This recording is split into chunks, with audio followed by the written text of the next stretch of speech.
all right if Jesus goes with us. All must be well. Just take a few more moments. I sense somebody has a praise. And you think of where you are now, but moreover what you have passed through. You're able to testify that Jesus goes with you. And I'm prepared to go. Somebody say anywhere. Somebody say anywhere.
Brothers and sisters,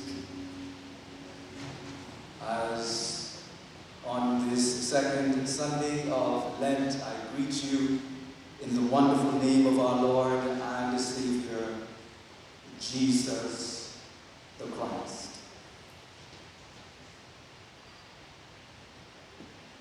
It was some point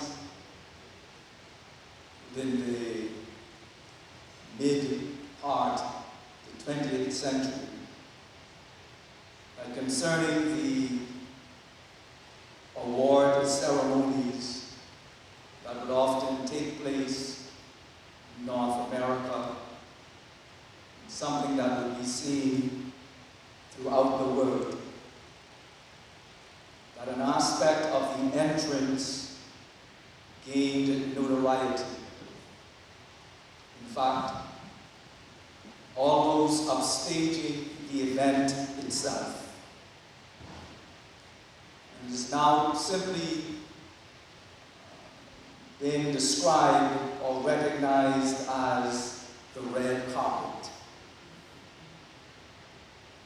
The red carpet has become, in fact, an event in and of itself. It is there that you not only see those who are considered the stars within their particular genres, but you get to see what the stars are wearing. Those who, therefore, are part of the fashion industry make a note to capitalize on this interest, and therefore engaging various celebrities to adorn their apparel, because they know that eyes will be on them on the red carpet. On the red carpet, it's not simply to wear clothes that you are comfortable with, but to adorn yourself, clothing and accessories that will make a statement, a fashion statement, something that is new, trendy, or unusual, capture the attention and the minds of those the world over. That there is an interest in making a statement, a fashion statement. And so similarly today, we find ourselves doing what may be the new or the unusual. Many times persons dressing in very eccentric ways, so as to make a fashion statement. The need to make a statement is something that is not only part of the fashion industry. We recognize that even in our various social or socio-political climates, more and more persons seek to maximize the moment, to maximize the eyes and ears of the world, so as to gain traction concerning their cause. Persons use the attention, the stage of the world, to make a statement, a political statement, a social statement. We therefore see even now with the usage of social media, the platforms that are available to us continue to expand, but also continue to be utilized, so that persons are using every means to make a statement that will cause their cause to be seen and heard, a statement that they find necessary as we journey in this world. It is in this regard that I too believe in the influence that can be gained by statements that are made. And I wish to call our attention as church, as a people of God, to also be concerned to make a statement. To make a statement with our lips, but most importantly, to make a statement with our lives. And while it is that I know that we are a people who like to look good and set trends, the statement that I call us to make is not a fashion statement. And while I know that we will always find ourselves in a socio-political climate, because that is the nature of nations, that is the nature of society, as we seek to negotiate the sense of varied interests, but also various needs.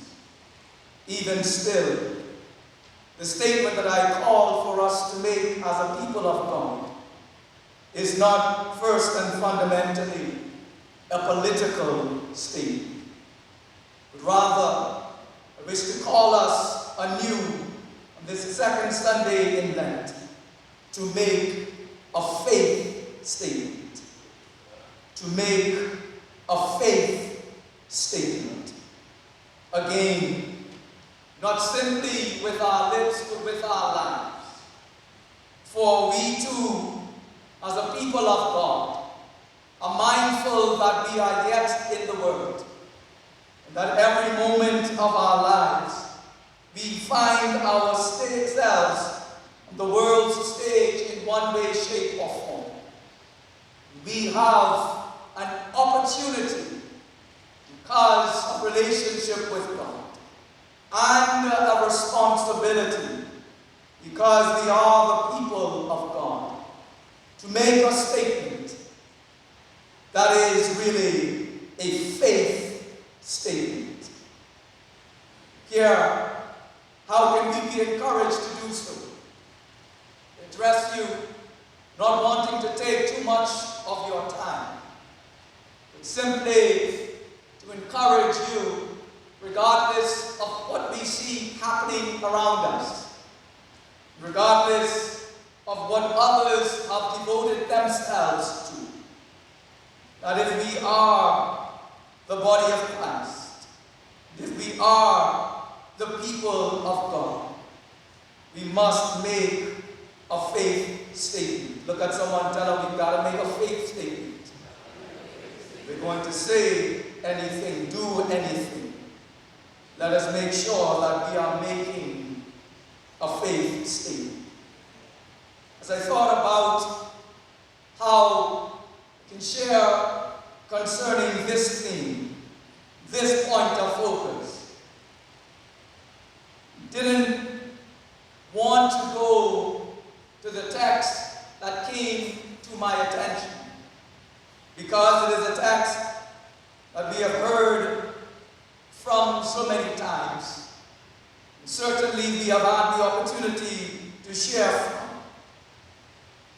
But I feel compelled, yet again, concerning all the statements of faith that have been made, that can be found in and throughout the Word of God. I felt compelled by the faith statement, the statement of faith that is found in Psalm 121. And hear the statement of faith. I will lift up my eyes to the hills. I will lift up my eyes to the hills. Certainly these words are words that are so familiar to many, if not most of us. These words that have not only formed a part of our Christian heritage and worship and preaching, but words that are a part of that corpus of wisdom literature coming out of ancient Israel. Of course, these are words that come out from a part of that portion of the Psalter regarded as the Songs of Ascent. In fact, it is the second song in that regard. These are words that are echoed from a community of faith that is one in covenant relationship with God.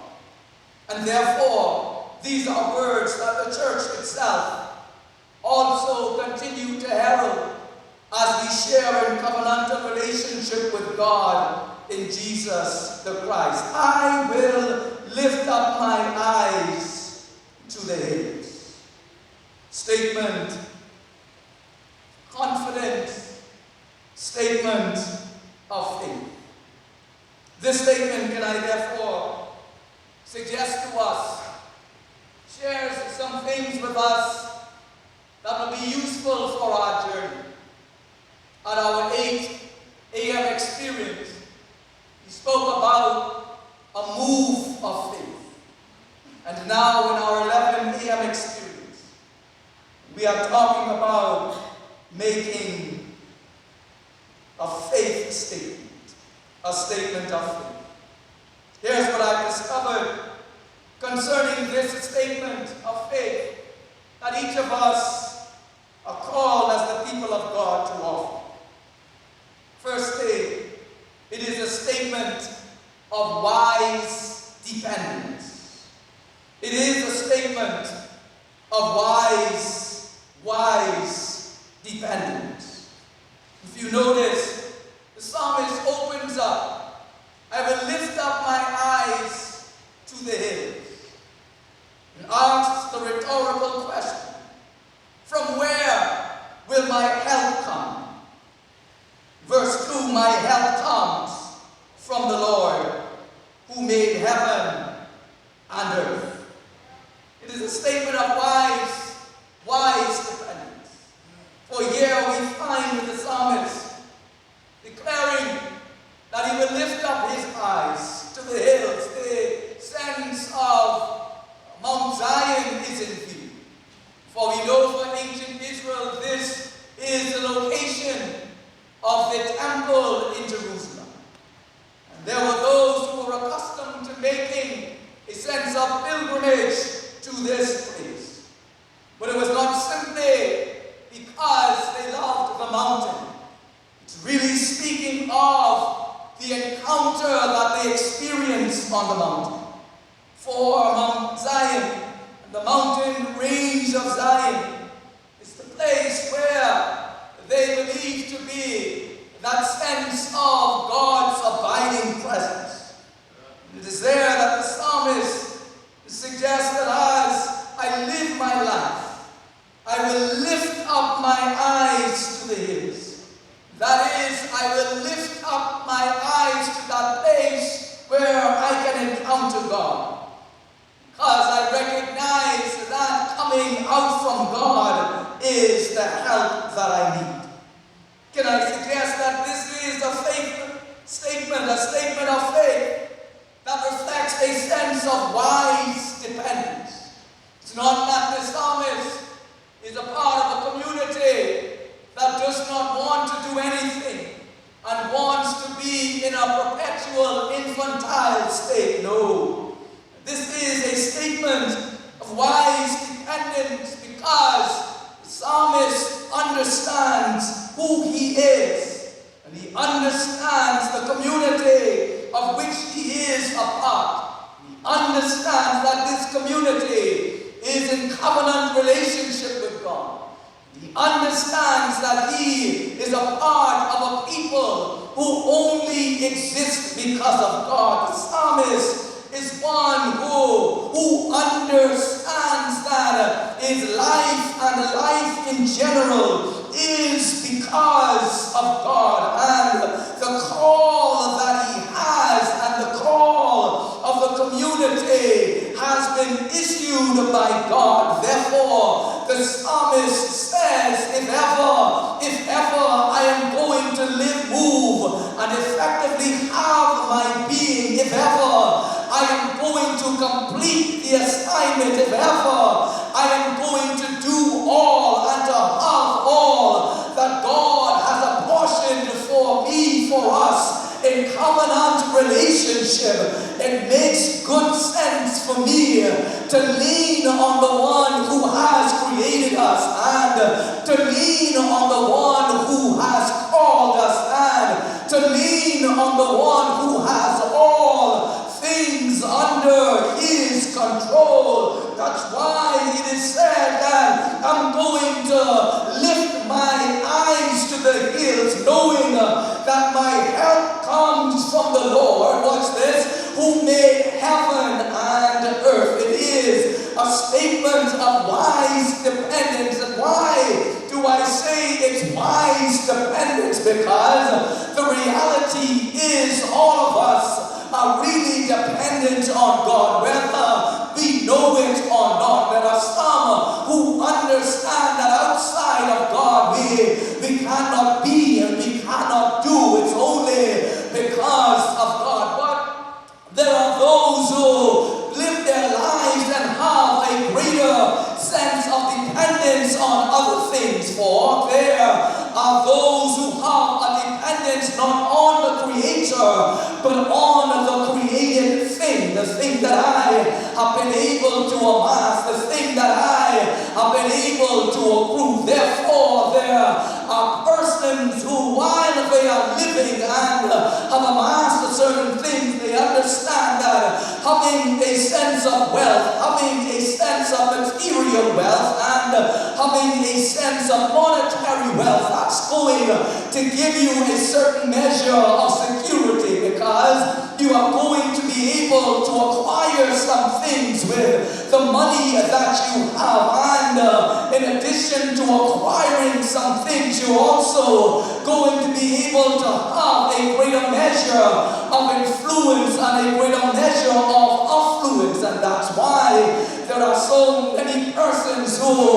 are trying to get rich, even if they have to die in the trying, because they are so preoccupied with seeking the more of the things that they can get so that their life can be secure, because therefore it means that in the time of trouble I'll be able to depend on what my money can buy and the relationships that I can have, and I am going to use those things to make it in life. But can I tell you a part of why the Psalms are a part of the wisdom literature? Because the Psalms, just like so many other points of the wisdom literature, remind us while wealth is something that can be good, but it only has a measure of ability, because you can have all the wealth of the world, but there are some things that wealth will not be able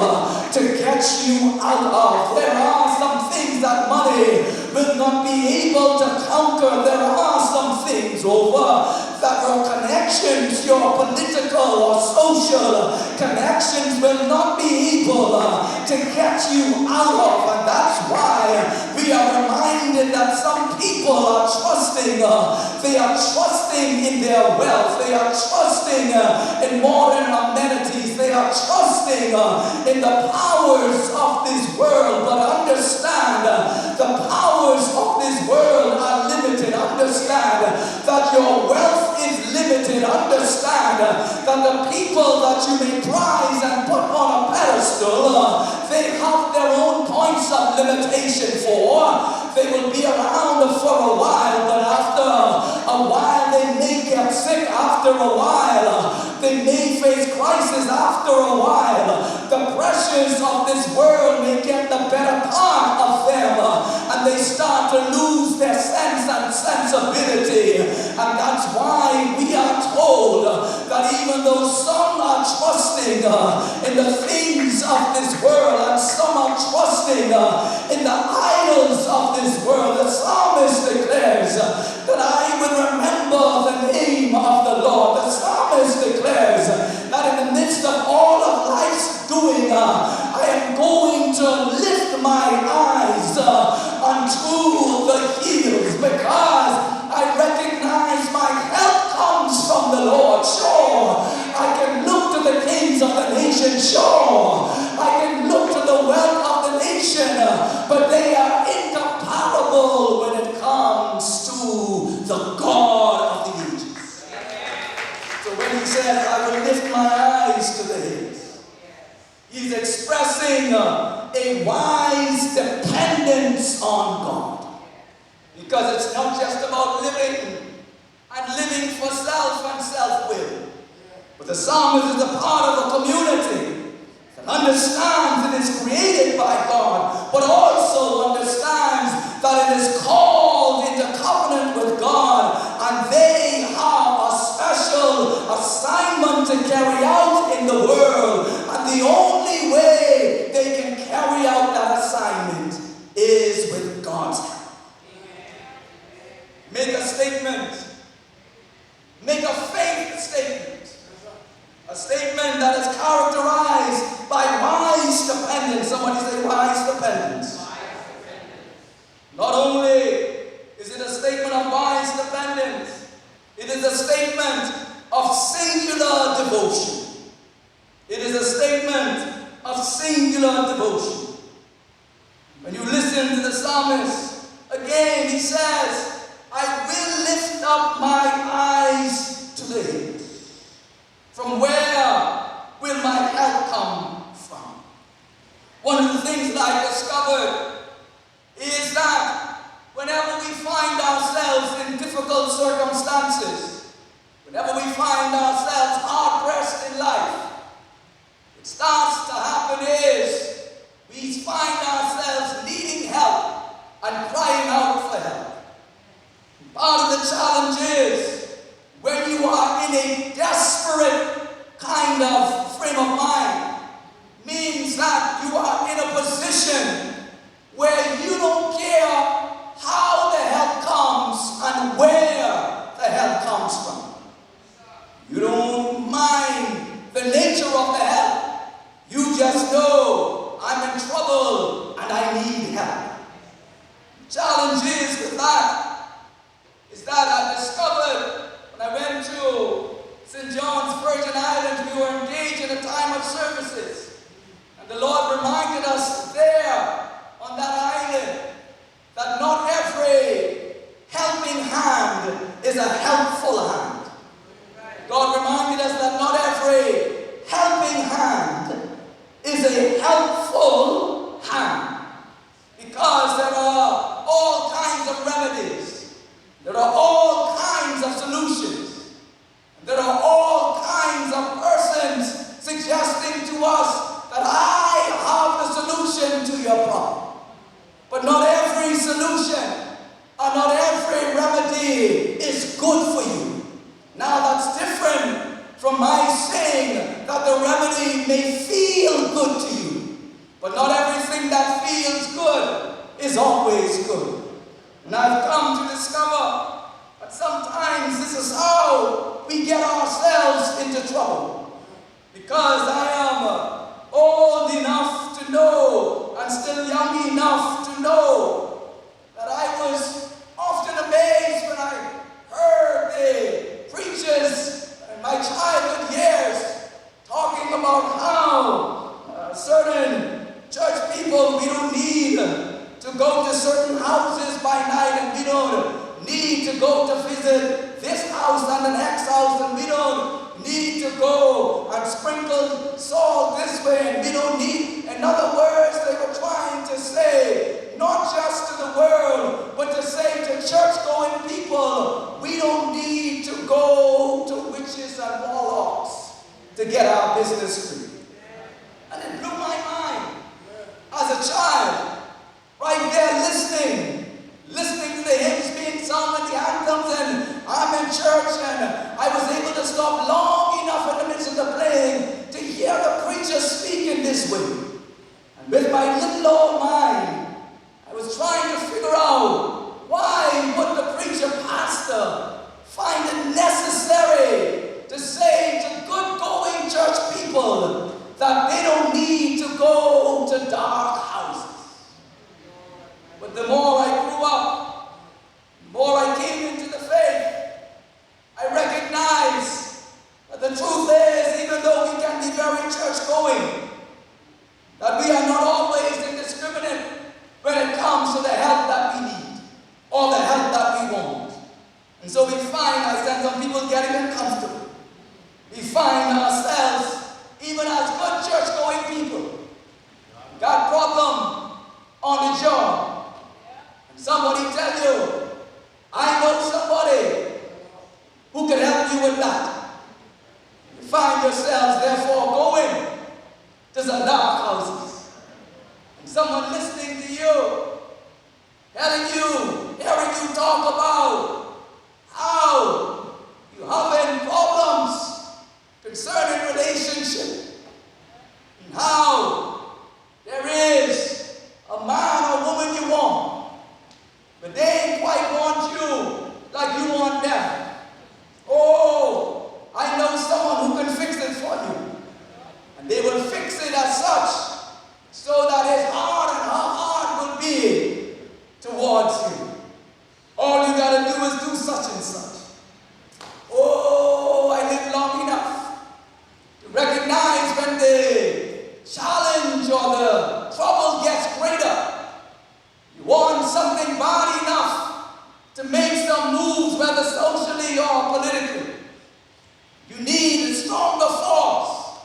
There are some people who will jump on a plane, go to certain places, go on certain mountains and hills, and cry out to certain gods.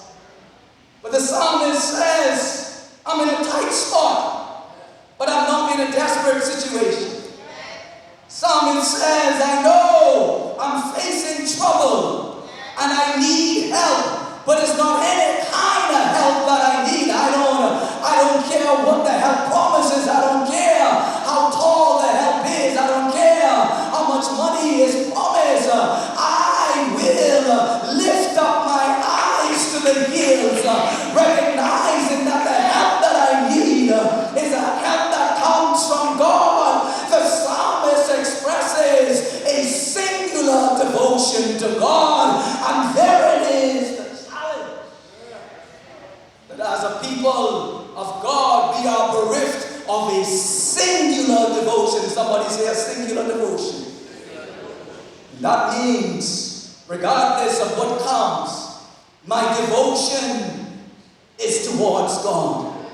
And my commitment is towards God. And whatever help I need, I'm expecting it to come from God. And if it's not of God, I don't want all of it. So that when I bow my knees and I lift up my eyes, I'm not lifting it to the money, the idol of money. I'm not lifting it to the idol of men and women. I'm not lifting it to the idol of father or mother, husband or wife, politician or preacher. When I lift up my eyes for help, I lift them up to God and God alone. Somebody say singular devotion. Syncretism is one of those sins that ancient Israel was warned against. This notion of believing that you could do God but still do the gods of the world. That you can do God but still do idols. That you can try to live for God but still adapt the ways of the world. No, brethren, we have to make up in our minds that we are prepared to be devoted to God and God alone. And therefore my eyes are lifted up to Him. Is there anyone in the house with a singular devotion? I was tempted, Deacon Shonda, to entitle the second point as defiance. Because, truth be told, there are so many people in and throughout our lives, who present themselves in a godlike fashion. And what I mean by that is, they seem to always know what we ought to do and how we ought to live. And they want to be the persons determining the direction of our lives. So they want to tell you what is good to say and what is not good to say. And the more we listen to it, even in what is considered to be a woke culture, there is a set of persons who seem to operate in such a way that if you align yourself and our agenda and you say what we believe you ought to say and use the language that we believe you ought to use, you're going to see how certain benefits and certain doors begin to open up for you. But if you don't flow with our agenda, if you have a way of aggravating us, then we are going to close certain doors and we are going to cause certain things to be closed to you, and your way is going to be hard in the world.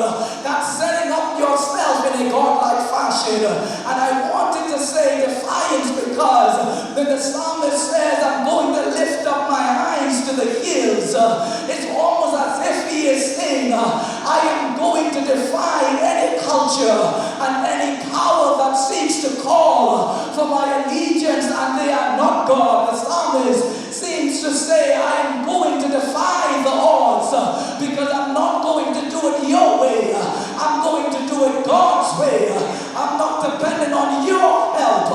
I am dependent on the help of the Lord. But when I I realize what seems like defiance, it's simply devotion. That he said, I ain't trying to fight with you. I'm just into my God. I'm not trying to be against you as much as I'm trying to be for God. And that being for God means that I am being against you, then I prefer to stay with God and I'll come it out anyway. Somebody say singular devotion. We are called not to make a fashion statement, but a faith statement. A statement of wise dependence, predicated on the God who has created heaven and earth. A statement of singular devotion, so much so that we are those who depend on God's help. And regardless of whatever the world offers to us, if it is not of God, we are prepared to go and trust the help of God than to trust the help of mortals. But not only is it a statement of singular devotion and wise dependence, it is also a statement of experienced and expected deliverance. This psalm is a very beloved psalm because, as it occurs in two voices, here the psalmist open up, declaring, I will lift up my eyes to the hills. From where will my help come? He responds to his own question, my help comes from the Lord who made heaven and earth. There are those scholars who believe that another voice of encouragement and affirmation chimes in verse 3, almost as if to suggest it is another voice encouraging the psalmist in his statement of faith, saying, yes, indeed, he will not let your foot be moved. He who keeps you will not slumber. He who keeps Israel will neither slumber nor sleep. The Lord is your keeper. The Lord is the shade at your right hand. This has to do with a God whose help is made manifest in the way that God is able to keep and to preserve, to guide and to protect. The God who is able to cause a sense of deliverance amidst the challenges of life. When I thought about that, I can picture them knowing that this is a song that is used as they would have engaged in pilgrimage, making their way to the temple, and they would sing this song as a part of their journey along the way, making the statement that they will continue to depend upon the Lord, and their devotion is in the Lord who is their helper. As I thought about that, I thought initially only that they are going to the temple. They are going there to encounter God because of the trouble that they are in. And they're expecting when they get to the temple and they experience in that atmosphere of worship the assurance of God's sense of deliverance, that they will be able to leave the temple with a greater sense of well-being and a greater sense of confidence. But when I thought about it a little more, Sister Tanea, I recognized, having looked a bit more closely, that they were not only going to the temple because they expected God to deliver them. They were going to the temple knowing that God has already delivered them, because it is a people who knew of the deliverance of God, how God has operated in their lives in times past, so that